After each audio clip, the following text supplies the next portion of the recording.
Hello दोस्तों, नमस्कार। कैसे आप लोग? विष्णु कुमार स्वागत करता हूं सभी के आज के इस वीडियो क्लासेज में। दोस्तों आज के इस वीडियो क्लासेज में हम लोग आयत के बारे में जानने वाले हैं। जैसा दोस्तों हम लोगों ने पिछली वीडियो के माध्यम से बिल्कुल अच्छी तरीके से जान चुका था कि वर्ग क्या होती है, वर्ग की परिभाषा क्या होती है, वर्ग में कौन कौन सी आकृतियां आती है, अर्थात हम वर्ग की कैसे पहचान करते हैं, इन सब के बारे में दोस्तों हम लोगों ने पिछली वीडियो के बारे में बिल्कुल अच्छी तरीके से जाना था।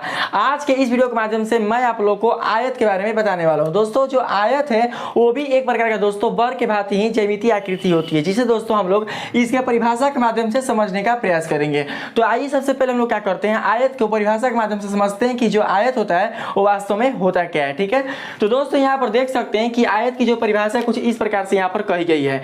यहाँ पर दोस्तों बताया गया है वह चतुर्भुज जिनकी सम्मुख भुजाओं की माप एक समान एवं उनके प्रत्येक अंतःकोण की माप एक समकोण होती है, उसे आयत कहते हैं। क्या जाना आप लोगों ने? आप लोगों ने दोस्तों ये जाना कि वह चतुर्भुज यानी कि जो आपका आयत है वो चार भुजाओं से घिरा हुआ एक बंद सरल आकृति है, जिसे हम लोग आयत के नाम से जानते हैं। यानी इसमें जो दोस्तों भुजाएं आए हैं वो कितने आए टोटल? वो 4 ठो आए हैं, और इनकी चारों जो भुजाएं हैं सम्मुख वाली वो कैसी होनी चाहिए? वो एक समान माप की होनी चाहिए। तो दोस्तों जो एक समान माप की जो भुजा है ना वो होनी चाहिए कैसा? तो सम्मुख वाला। तो सम्मुख का मतलब होता है आमने सामने, यानी जो भुजा आमने सामने की होती है उसी को हम लोग सम्मुख के नाम से जानते हैं। तो यहाँ पर जो इसकी भुजाओं की माप होनी चाहिए वो होनी चाहिए एक समान, और साथ ही उनके जितने भी अंतःभाग में बनने वाले अंतःकोणों का जो माप होना चाहिए वो होना चाहिए समकोण। तो दोस्तों यहाँ पर मैंने जितने सारी आकृति आप लोग को समझाने के लिए लिया है ये सब के सब दोस्तों आपके एक प्रकार के आयत ही हैं। और इसमें दोस्तों आप देख सकते हैं कि इसमें आने वाली कुल जितनी भी आकृतियां हैं इनके सम्मुख भुजाओं की माप एक दूसरे के बराबर है, और साथ ही इनके अंतःभाग में बनने वाले प्रत्येक अंतःकोणों की माप एक समकोण है। दोस्तों अगर हम इस वाले आकृति में देखें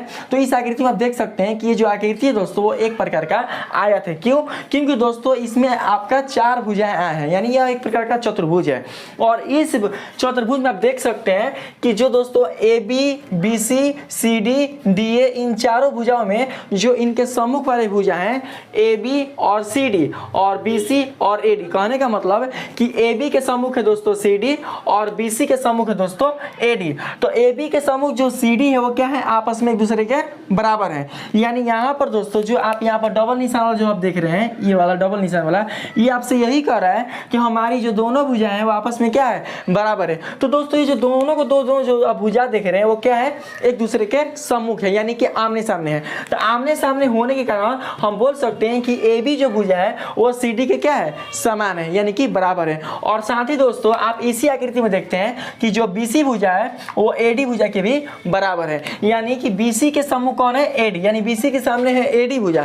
तो दोस्तों यहाँ पर जो आप ये निशान देख रहे हैं इस वाले भुजा पर, वही निशान दोस्तों आप इस वाले भुजा पर भी देखते हैं। तो इसका तात्पर्य यही होता है कि जो हमारी BC भुजा है वो अपने सम्मुख भुजा AD के बराबर है, यानी कि समान है। और साथ ही इसके अंतःभाग में जो आप दोस्तों इनके शीर्ष पर बनने वाले जो कोण देख रहे हैं, यहाँ पर A शीर्ष पर ये वाला कोण, B शीर्ष पर ये वाला कोण, C शीर्ष पर ये वाला कोण और डी शीर्ष पर ये वाला कोण, ये सभी के सभी जो दोस्तों आपके शीर्ष पर बनने वाले जो अंतःकोणों की जो माप है वो एक प्रकार का दोस्तों समकोण है, यानी कि 90 डिग्री है। तो आप लोगों ने देखा कि इस आकृति में इनकी जो सम्मुख भुजा है वो आपस में बराबर है, और साथ ही दोस्तों इनके प्रत्येक अंतःकोणों की जो माप है वो एक प्रकार का समकोण है। तो इसलिए हम इस आकृति को आयत के नाम से जान सकते हैं। दोस्तों जो आयत की परिभाषा है वो बिल्कुल दोस्तों ज्यादा भारी और ज्यादा दोस्तों इसमें प्रॉब्लम वाली परिभाषा नहीं है। अगर आप लोगों ने बिल्कुल अच्छी तरीके से वर्ग को समझ लिया है, वर्ग को जान लिया है, तो आयत को समझने में आपको कोई प्रॉब्लम नहीं होगी। आप लोगों ने दोस्तों वर्ग में ये जाना था कि वर्ग की चारों भुजाएं एक दूसरे के बराबर होती है, और साथ ही उनके अंतःभाग में बनने वाले प्रत्येक अंतःकोण की यहाँ पे एक समकोण होती है। जबकि दोस्तों आयत में ये बोलता है कि इनकी सम्मुख भुजाएं आपस में बराबर होती है और इनके अंतःकोणों की जो माप होनी चाहिए वो एक समकोण होनी चाहिए। ठीक है, तो दोस्तों इसके अंतःभाग में बनने वाले जितने भी आपके अंतःकोण दिख रहे हैं ये सब के सब क्या है? ये एक प्रकार के समकोण रूप में प्रदर्शित हो रहे हैं, और साथ ही इनके जो सम्मुख भुजाएं हैं आपस में क्या है? बराबर है। इसलिए इस चतुर्भुज को हम लोग आयत बोल सकते हैं, क्योंकि आयत एक प्रकार का चतुर्भुज होता है। अब हम दोस्तों अगर यहाँ पर बात करें इस वाले आकृति में, तो दोस्तों ये जो आकृति आप देख रहे हैं वो भी क्या है? एक प्रकार का आयत वाली ही आकृति है। क्यों? क्योंकि इस आकृति के अगर हम सम्मुख भुजा देखेंगे तो सम्मुख भुजाएं आपस में क्या होंगे? बराबर होंगे, और साथ ही साथ इनके अंतःभाग में बनने वाले प्रत्येक अंतःकोणों की जो माप होगी वो एक प्रकार का दोस्तों समकोण होगी। तो बोल सकते हैं कि जो आकृति है आपकी वो एक प्रकार का क्या है? वो आयत है। क्यों? क्योंकि दोस्तों PQ के सम्मुख जो भुजा है RS वो आपस में क्या है, एक दूसरे के बराबर है। यानी PQ वाले भुजा पर जो आप ये निशान देख रहे हैं, यही निशान दोस्तों आप इसके आसन वाले भुजा पर नहीं देख सकते हैं। यानी जो इसके आसन वाले भुजा जो आप QR देख रहे हैं, इस QR वाले भुजा पर अलग निशान आप देख सकते हैं। यहाँ पर जो सिंबल यहाँ पर आपको प्रतीत हो रहा है वो अलग प्रतीत कर रहा है, यानी कह रहा है QR भुजा PQ से कि हम तुम्हारे बिल्कुल भी बराबर नहीं है, हमारी जो माप है वो तुम्हारे वाली माप से क्या है, भिन्न है, अर्थात अलग है। इसलिए दोस्तों इनके आसन जो भुजा है बिल्कुल भी आपस में बराबर नहीं है। लेकिन अगर हम इसके सम्मुख भुजा देखते हैं कि इसके पास, तो RS भुजा के पास, तो RS भुजा की जो माप है वो PQ भुजा की माप के बराबर हो जा रही है। उसी प्रकार से अगर दोस्तों अगर हम लोग QR भुजा की माप के अगर सम्मुख भुजा PS में देखते हैं, तो PS वाली जो भुजा की माप है वो QR भुजा की माप के क्या होती है, बराबर हो जाती है। तो इसलिए जो आपकी आकृति है वो अपने आयत के रूप में जानी जाएगी। तो दोस्तों इस प्रकार से कभी भी आप ज्यामितीय आकृति में आने वाले जो आपके चतुर्भुज आप पहचान सकते हैं कि कौन सी चतुर्भुज आपके आयत के रूप में जानी जाएगी। यानी कि आपके बहुभुज में आने वाले जो चतुर्भुज के परिवार में और कोई ऐसा चतुर्भुज मिले जिनके सभी भुजाओं की माप में इनके सम्मुख भुजाएं आपस में बराबर हो और साथ ही इनके प्रत्येक अंतःकोणों की माप एक समकोण यानी 90 डिग्री हो, तो उस आकृति को ही दोस्तों हम लोग आयत के नाम से संबोधित करते हैं। और ये गुण दोस्तों आप इस वाले आकृति और इस वाले आकृति में देख सकते हैं। अब हम बात करते हैं इस वाले आकृति में। तो दोस्तों आपको देखने से ये पता चलता होगा कि ये जो आकृति है आपकी वो एक प्रकार का वर्ग वाली आकृति है। ठीक क्यों दोस्तों, क्योंकि इनकी चारों भुजाएं आपस में बराबर है, यानी एक ही माप को व्यक्त कर रही है। तो दोस्तों जब इनकी चारों भुजाएं आपस में बराबर हैं और इनके अंतःभाग में बनने वाले जो प्रत्येक अंतःकोणों की माप है वो कैसा है, वो 90 डिग्री यानी कि दोस्तों समकोण है। तो ये अपने किस रूप में है दोस्तों, तो ये अपने वर्ग के रूप में है। लेकिन दोस्तों मैंने आप लोग को पिछले वाले वीडियो वर्ग में बताया था कि वर्ग को हम लोग आयत बोल सकते हैं। क्यों बोल सकते हैं दोस्तों, क्योंकि वर्ग भी एक प्रकार का आयत ही होता है। क्योंकि जो गुण आयत में मिलता है वो गुण दोस्तों आपके वर्ग में भी मिलता है। यानी आयत का जो गुण है वो यही बोलता है कि हमारी समूह भुजाओं की माप एक समान होनी चाहिए। जबकि दोस्तों आप वर्ग में भी देख सकते हैं कि इनकी समूह भुजाओं की माप क्या है, एक समान है। यानी कि अगर आप WZ भुजा की माप लीजिएगा तो उसकी जो माप है वो इसके समूह भुजा XY की माप के बराबर मिल जाएगी। दोस्तों जब इनकी चारों भुजाओं की माप आपस में बराबर है तो इनकी समूह भुजाओं की जो माप है आपस में बराबर नहीं होगी, ऑफ कोर्स हो सकती है। तो यहाँ पर जो WZ की जो आप माप देख रहे हैं वो दोस्तों आपके XY भुजा की माप के इक्वल है। क्यों है, क्योंकि दोस्तों इनकी चारों भुजाएं आपस में बराबर है, इसलिए इनकी समूह भुजाएं भी आपस में क्या हो जाएंगी, बराबर हो जाएंगे। अब दोस्तों यहाँ पर देख सकते हैं ये वाले जो आप भुजा देख रहे हैं ZY, तो ZY भुजा की जो माप है वो इसके समूह भुजा किसके बराबर है, WX के बराबर है।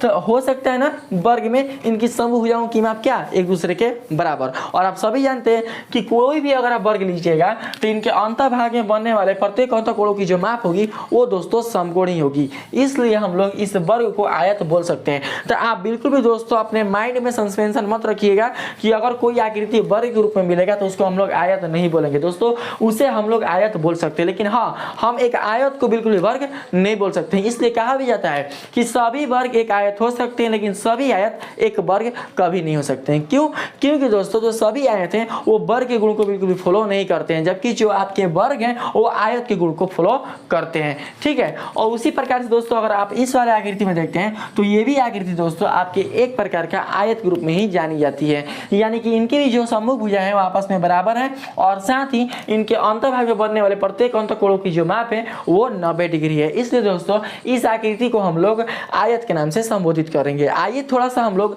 आयत से संबंधित विभिन्न विशेषताओं को जान लेते हैं जो आपके लिए बहुत ही दोस्तों उपयोगी है। तो सबसे पहले दोस्तों हम लोग बात करते हैं फर्स्ट विशेषता के बारे में।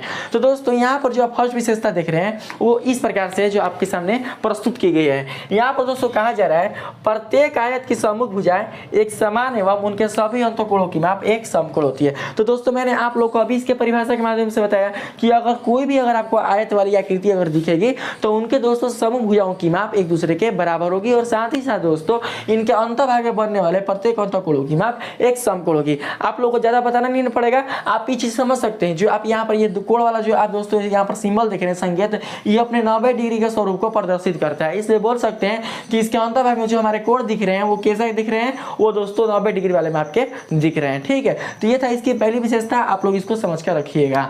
इसमें दोस्तों चारों जो कोण चाहिए वो समकोणी होने चाहिए। ऐसा नहीं कि एक समकोण होगा दूसरा कोई और होगा तो उसको हम बिल्कुल भी आयत नहीं बोलेंगे। आयत में इनके अंतःभाग के जो प्रत्येक जो आपके कोण होंगे वो दोस्तों समकोण आएंगे ही आएंगे।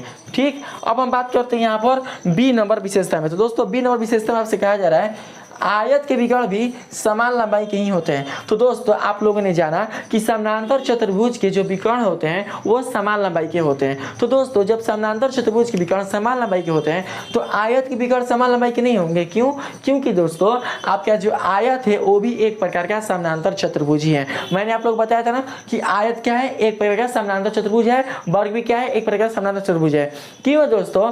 क्योंकि दोस्तों इनकी जो सम्मुख भुजा है आपस में क्या है, बराबर तो है लेकिन आपस में समानांतर भी है। हालांकि आयत की परिभाषा में आप लोग को ये नहीं बताया जाता है कि इनकी सम्मुख भुजा आपस में बराबर एवं समानांतर, केवल यही बताया जाता है कि इनकी सम्मुख भुजा आपस में बराबर एवं उनके प्रत्येक अंतःकोणों की माप एक समकोण होनी चाहिए। लेकिन दोस्तों आप अपने से खुद से समझ सकते हैं कि जब आयत के प्रत्येक अंतःकोणों की माप एक समकोण होगी तो क्या इनकी सम्मुख भुजाएं एक दूसरे के समानांतर नहीं होंगी? मैंने आप लोगों को बताया था कि दो भुजाओं को समानांतर होने के लिए उसके तिर्यक रेखा के एक ही और अंतःकोणों के मापों का जो योग होना चाहिए वो 180 डिग्री यानी कि संपूरक होना चाहिए।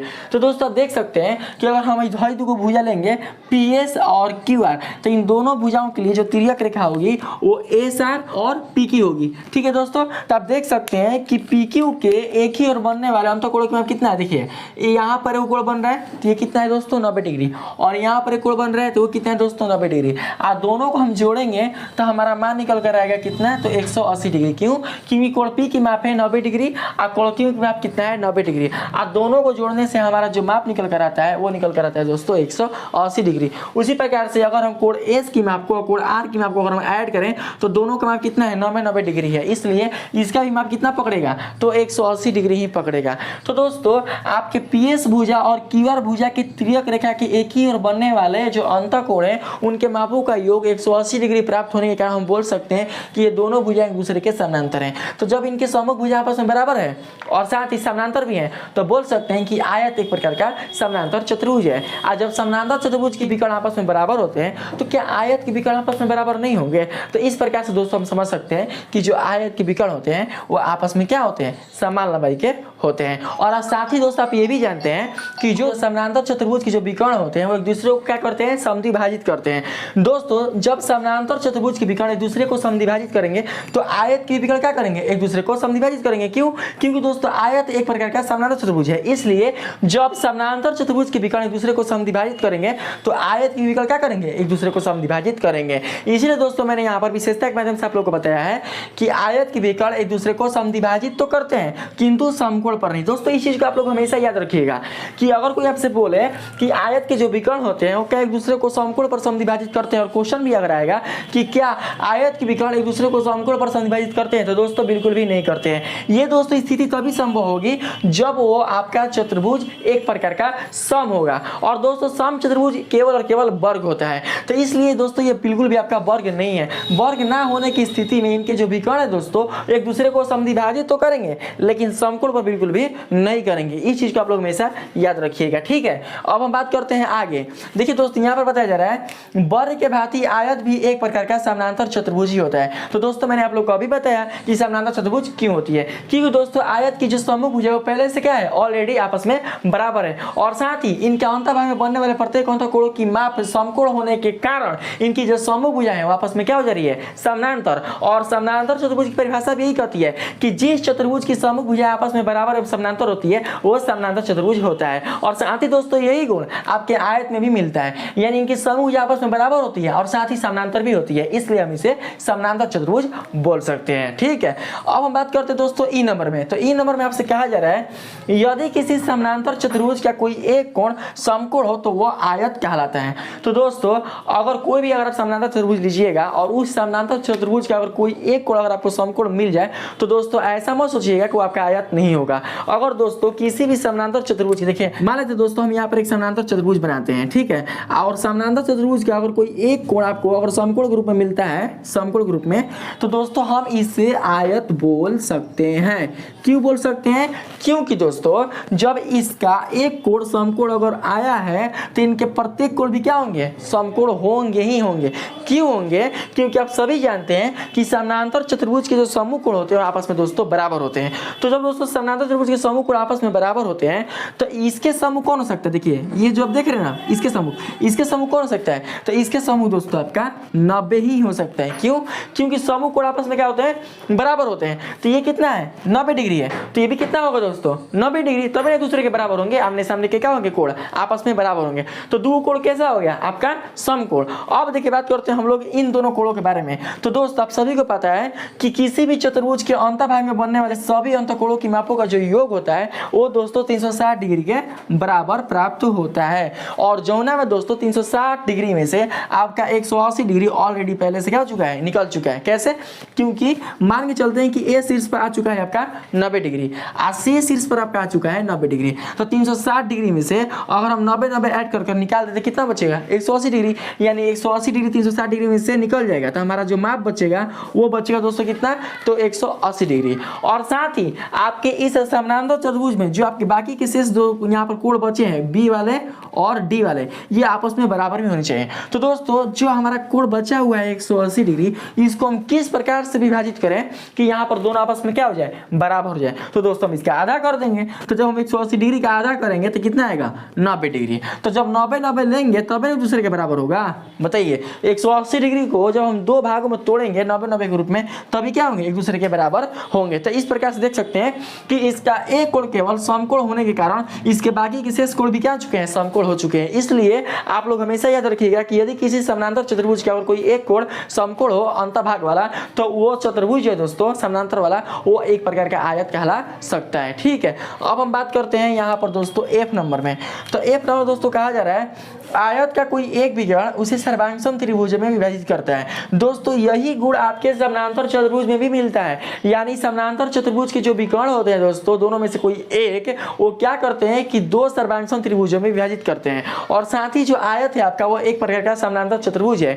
इसलिए दोस्तों इसके कोई एक विकर्ण इस चतुर्भुज को क्या करेंगे कि दो सर्वांगसम त्रिभुजों में विभाजित कर देंगे। तो इस चीज को आप लोग हमेशा समझ सकते हैं। ठीक है, ये काफी इजी था, आप लोगों को समझ में आ सकती है। अब हम बात करते हैं दोस्तों यहाँ पर जो जी नंबर विशेषता है उसके बारे में। तो दोस्तों जी नंबर विशेषता में आपसे कहा जा रहा है आयत भी एक प्रकार का चक्रीय चतुर्भुजी है। तो दोस्तों सबसे पहले हमको ये जानना होगा कि जो चक्रीय चतुर्भुज है वो होता क्या है। ठीक है, तो दोस्तों चक्रीय चतुर्भुज हम उस चतुर्भुज को बोलते हैं जिनके चारों शीर्ष वृत्त की किसी परिसीमा पर क्या होते हैं, उपस्थित होते हैं। और साथ ही इनके समूह कोणों का जो योग होना चाहिए वो दोस्तों 180 डिग्री यानी कि संपूरक होना चाहिए अंतःकोण वाले का। ठीक है, तो दोस्तों इस वाले आकृति में आप जो देखते हैं, ये आकृति में जो आप देख रहे हैं ये दोस्तों एक प्रकार का आयत है। क्यों? क्योंकि दोस्तों इसके आमने सामने की भुजाएं आपस में बराबर है, यानी जो क ख ग और जो ग घ जो दोनों भुजाएं हैं वो एक दूसरे क्या है, आपस में बराबर हैं। और यहाँ पर जो हम ये वाला निशान यहाँ पर दे रहे हैं, तो इससे ये पता चलता है दोस्तों कि इनकी समूह भुजाएं आपस में बराबर है। तो समूह भुजाएं आपस में बराबर होने के साथ हम कह सकते हैं कि यह एक प्रकार का आयत है। क्यों? क्योंकि इसके अंतःभाग में प्रत्येक अंतःकोण में आप समकोण भी है। और साथ ही दोस्तों आप देख सकते हैं कि इस चतुर्भुज में जो आपके चार ठोस शीर्ष हैं क ख ग घ, वो वृत्त के परिसीमा पर उपस्थित है। तो कोई एक वृत्त है और इसके परिसीमा पर क्या है, उपस्थित है। और इसके अंतःभाग में जो इनके समूह कोणों को जोड़िएगा, मान के चलते हैं क का समूह कौन है, यहाँ पर ग है, और उसी प्रकार से घ के समूह कौन है, तो ख है। तो दोस्तों इनके समूह कोणों को जोड़िए, तो क को अगर हम ग में जोड़ें तो कितना मिलेगा, 180 डिग्री। उसी प्रकार से अगर हम ख को अगर हम घ में जोड़ें तो कितना मिलेगा, 180 डिग्री। तो इनके समूह कोणों की जो माप है वो 180 डिग्री है। ठीक है, और साथ ही इनके जो चारों शीर्ष वृत्त की परिसीमा पर उपस्थित है, इसलिए दोस्तों हम लोग आयत को वर्ग के भांति ही चक्रीय चतुर्भुज बोल सकते हैं। तो इस प्रकार से आपके आयत से संबंधित कुल जितने भी विशेषताएं थी मोस्ट इंपॉर्टेंट मैंने आप लोगों को बिल्कुल सरल तरीके से बताने का प्रयास किया है। इस प्रकार से दोस्तों आपका जो आयत है वो बिल्कुल अच्छी तरीके से खत्म हो चुका है। आपके आयत से संबंधित इससे ज्यादा कोई प्रश्न पूछा नहीं जाएगा। अगर आप इतने सारे को दोस्तों इसके विशेष टॉपिक को आप अपने माइंड में रखते हैं आयत से रिलेटेड, तो दोस्तों आयत से आने वाले कुछ जितने भी प्रश्न होंगे उनका सोल्यूशन आप लोग बिल्कुल अच्छी तरीके से कर सकते हैं। अब हम थोड़ा सा बात कर लेते हैं आयत से संबंधित कुछ महत्वपूर्ण सूत्र के बारे में। तो दोस्तों सबसे पहले हम बात करते हैं यहाँ पर आयत के परिमाप के बारे में। तो आप सभी को पता है कि परिमाप का मतलब होता है किसी आकृति के चारों ओर जो क्षेत्र होता है उसको घेरने वाले भुजाओं की लंबाइयाँ। ठीक है, तो दोस्तों मान चलते हैं हमने यहाँ पर ये आकृति लिया। ठीक है, तो इस आकृति का जो क्षेत्र होगा वो कौन होगा, बताइए। इस आकृति का जो क्षेत्र होगा दोस्तों वो अंदर वाला भाग होगा, ये वाला भाग। और इस क्षेत्र को कौन घेर रहा है, इस क्षेत्र को घेर रहा है आपका ए बी, फिर बी सी, फिर सी डी, फिर डी। तो जो आप ये लंबाइयाँ जो देख रहे हैं ना, तो इन लंबाइयों के माप को हम लोग क्या बोलते हैं, हम लोग परिसीमा के नाम से जानते हैं, जिसे परिमाप भी हम लोग बोलते हैं। तो जब आयत के यहाँ पर परिमाप बोला है, तो परिमाप का मतलब यही होता है दोस्तों कि इनके जितने भी आप लंबाइयाँ देख रहे हैं सबको जोड़ना, यानी सबको क्या करना होगा, हमको जोड़ना होगा। तो आप जानते हैं कि आयत में एगो मिलता है लंबाई, एगो मिलता है चौड़ाई। तो दोस्तों ये वाला हो जाएगा आपका चौड़ाई और ये वाला हो जाएगा आपका लंबाई। ठीक है, तो सबसे पहले हम लोग क्या करते हैं, यहाँ पर जोड़ के देखते हैं। ठीक है दोस्तों, तो जोड़िए। जब हम लोग जोड़ेंगे तो कैसे निकलेगा, देखिए सबसे पहले दोस्तों हम लोग जोड़ते हैं ए बी भुजा को। तो ए बी भुजा को हमने जोड़ा, फिर ए बी भुजा के साथ किसको जोड़ेंगे, बी सी भुजा को, क्योंकि हम परिमाप निकाल रहे हैं। तो परिमाप करने का मतलब कि इसकी जितने भी आप लंबाइयाँ देख रहे हैं सबको क्या होना है, ऐड होना है। ठीक है, फिर है दोस्तों कौन सा आपका, तो सी डी भुजा, तो सी डी को हम लोग जोड़ देंगे। अब फिर कौन सी भुजा दोस्तों, तो डी ए भुजा, तो डी ए को हम लोग जोड़ देंगे। ठीक है, तो आप सभी जानते हैं दोस्तों कि जो आयत के समूह भुजाएं होते हैं आपस में बराबर होते हैं। तो ए बी के समूह कौन है, सी डी, तो हम सी डी की जगह पर ए बी लिख सकते हैं। क्यों, क्योंकि सी डी ए बी के बराबर है आयत के गुण से। तो ऐसे हम लोग लिख सकते हैं A B plus B C plus C D के समूह कौन है, ए बी है ना। तो यहाँ पर दोस्तों लिखेंगे ए बी प्लस, अब देखिए D A, D A, D A, D A कहाँ पर है, यहाँ पर। तो डी ए के समूह कौन है, बी सी। तो दोस्तों डी ए भुजा के समूह बी सी है, आइए भुजा आपस में बराबर होते हैं, तो हम लिख सकते हैं यहाँ पर डी ए के जगह यहाँ पर बी सी। तो देख सकते हैं दोस्तों कि यहाँ पर ए बी को है एगो एगो दूगो, तो two A B plus B C को है एगो एगो दूगो, तो two B C. A B क्या था आपका दोस्तों, ए बी देखिए ए बी आपका चौड़ाई था, तो यहाँ पर लिख सकते हैं दो है ना, two A B plus two B C, तो टू हम कॉमन निकाल लेंगे। अब बचेगा यहाँ पर A B plus B C, तो टू इंटू ए बी आपका क्या था दोस्तों, चौड़ाई, तो यहाँ पर लिख लेंगे चौड़ाई। अब बी सी क्या था आपका, बी सी ये वाला क्या था, क्या माने थे, लंबाई, तो हाई लिख लेंगे लंबाई, यानी कि टू इंटू लंबाई प्लस चौड़ाई। इस तरीके से क्या होता है, आपका सूत्र निकल कर आता है। तो आप लोग हमेशा याद रखिएगा कि आयत का जो परिमाप होता है वो 2 इंटू लंबाई प्लस चौड़ाई के बराबर होता है। अब हम बात करते हैं आयत का क्षेत्रफल। तो दोस्तों आयत का जो क्षेत्रफल होता है वो कैसे निकलेगा, तो दोस्तों सबसे पहले हम लोग बात करते हैं कि आयत है क्या। तो आयत एक प्रकार का समानांतर चतुर्भुज है। तो समानांतर चतुर्भुज के क्षेत्रफल क्या होता है, तो दोस्तों समानांतर चतुर्भुज का क्षेत्रफल होता है आधार गुणे शीर्षलंब। तो सबसे पहले हम लोग क्या करते हैं कि आयत में देखते हैं कि आधार कौन है। तो आधार किसी भी एक भुजा को ले लेते हैं हम। तो दोस्तों हम क्या करते हैं कि एक भुजा हम सी डी को ले रहे हैं, देखिए है सी डी है ना, सी डी, इस सी डी को ले रहे हैं। तो सी डी क्या हो जाएगा आपका आधार, क्यों, क्योंकि समानांतर चतुर्भुज का क्षेत्रफल होता है आधार गुणे शीर्षलंब। तो आधार के स्थान पर आपका हो जाएगा सी डी, आश्रित लंब के स्थान में कौन होगा, देखिए जो आधार पर लंब होता है ना उसी को लेंगे। तो आधार पर कौन कौन लंब है, हेजो 90 डिग्री है, हेजो 90 डिग्री है। तो सी डी भुजा पर दो ठो लंब है, एगो ए डी भुजा और एगो बी सी भुजा। तो हम लोग क्या करेंगे दोस्तों कि दोनों में से कोने को ले लेते हैं, तो हम लोग ले लेते हैं बी सी को ही। ठीक है, तो हम लोग यहाँ पर बी सी रख लेते हैं। तो यहाँ पर दोस्तों बी सी जो देखते हैं वो क्या है, वो अपने आयत के लिए लंबाई को संबोधित करती है। और जो सी डी है आधार, वो क्या करता है आयत के लिए अपने चौड़ाई को संबोधित करती है। तो इस प्रकार से इसका जो क्षेत्रफल होता है आयत का वो निकल कर आता है लंबाई गुणे चौड़ाई। आप लोग अच्छे से समझ सकते हैं। तो आप लोग हमेशा याद रखिएगा कि आयत का जो क्षेत्रफल होता है वो लंबाई गुणे चौड़ाई के इक्वल होता है। ठीक है, अब हम बात करते हैं थोड़ा सा यहाँ पर दोस्तों आयत का एक विकर्ण के बारे में। तो दोस्तों आयत का एक विकर्ण हम कैसे निकाल सकते हैं, तो सबसे पहले हम लोग क्या करेंगे, एक यहाँ पर विकर्ण निकालते हैं। ठीक है, तो दोस्तों जब हम लोग यहाँ पर एक विकर्ण ड्रॉ करेंगे तो इससे आपको ये पता चलता है कि जो आयत है वो अपने दो समकोण त्रिभुजों में बढ़ चुका है।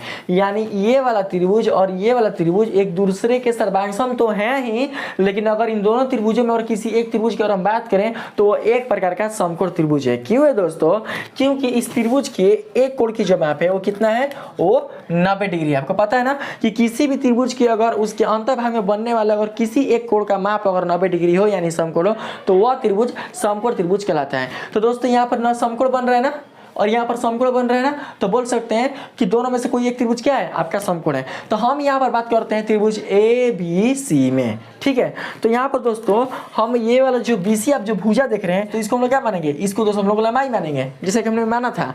और जो आप ये AB भुजा देख रहे हैं इसको हम लोग क्या मानेंगे, चौड़ाई मानेंगे। आप लोग बताए थे ना।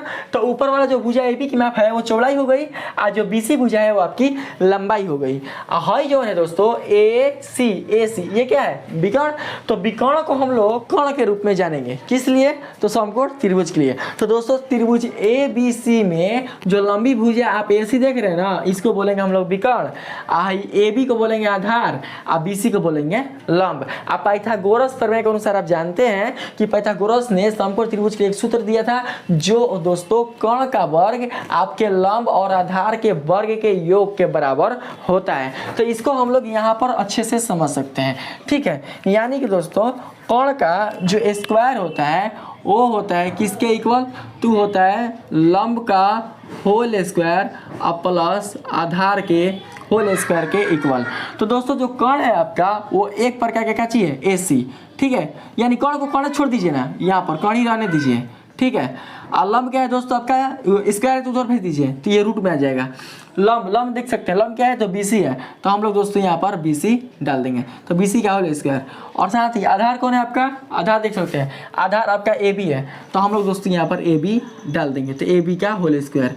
अब यहाँ पर ध्यान समझिएगा BC कहाँ पर है दोस्तों, तो BC को हमने क्या माना था, BC को हमने दोस्तों यहाँ पर लंबाई माना था, तो यहाँ पर लिख लेंगे लंबाई का होल स्क्वायर। और जो AB है उसको हम लोगों ने क्या माना था, चौड़ाई माना था, तो इसको यहाँ पर लिख लेंगे चौड़ाई का होल स्क्वायर।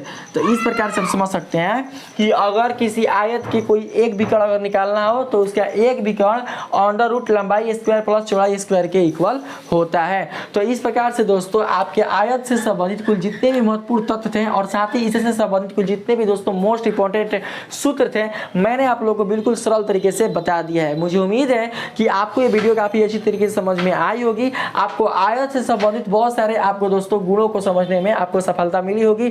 अगर दोस्तों मेरा ये वीडियो आप लोग को काफ़ी अच्छी लगी है, इस वीडियो से दोस्तों आपको काफ़ी हेल्पफुल आयत से संबंधित प्रश्नों को बनाने में आपको दोस्तों सहायता मिली है, तो प्लीज़ दोस्तों इस वीडियो को लाइक कीजिएगा, सब्सक्राइब कीजिएगा और पसंद आए पहले के भांति इसको सब्सक्राइब कीजिएगा। आज के लिए इतना ही, मिलते हैं नेक्स्ट वीडियो में, तब तक के लिए धन्यवाद।